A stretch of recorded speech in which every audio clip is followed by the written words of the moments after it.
in orthography, you find if the base is free or bound. What does that mean? The free is where you can use the base like as a regular word, and bound is like st. You can't. It's not a word. You have to put it with something. Well, I found out that the most important thing about a word isn't like how to spell it or how to pronounce it, but it's the meaning. And another thing about it is not to break it up into syllables, because that basically ruins the meaning. Because like in a word like integration, then it wouldn't make sense because the base is tegr. You can call a prefix and a suffix an affix. Well, like identifying affixes is where you can like, if you have some prior knowledge to orthography, you can kind of like peel off some parts you know, and then it'll take you like one step closer to the base. Like everyone thinks that you have to split the word up into syllables, like you say the word and then yeah.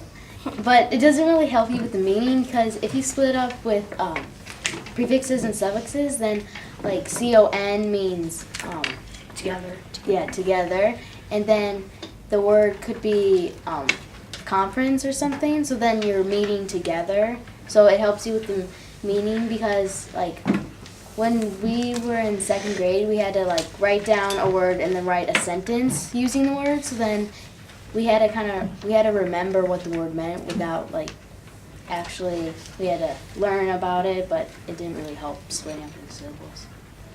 First, I look for the definition. You can look in a dictionary, or it can be online. It can be an online dictionary, and you find the meaning of the word. Then you write your hypothesis based on some prefixes and suffixes you already know that you can pull off right away. And then you could go to Word Searcher and find some other prefixes and suffixes that may be in the word that you already didn't know. And then you can figure out free and bound bases. And how you know it's free and bound bases is because you have to like pull off the prefixes and the suffixes you know. And then how you know it's like a free and bound base is that like a bound, you can't use it in a sentence. So it was like, like an example from circumference, like I like fur, like F-E-R, not F-U-R. But like if the bound base was like star, I'm going to see this. I saw a star last night, because you can like use it in a sentence, but a bound base you can't.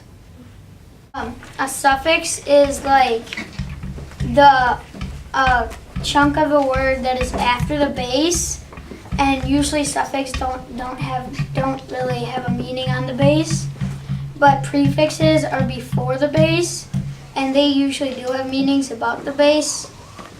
And we learned about bound bases and free bases, and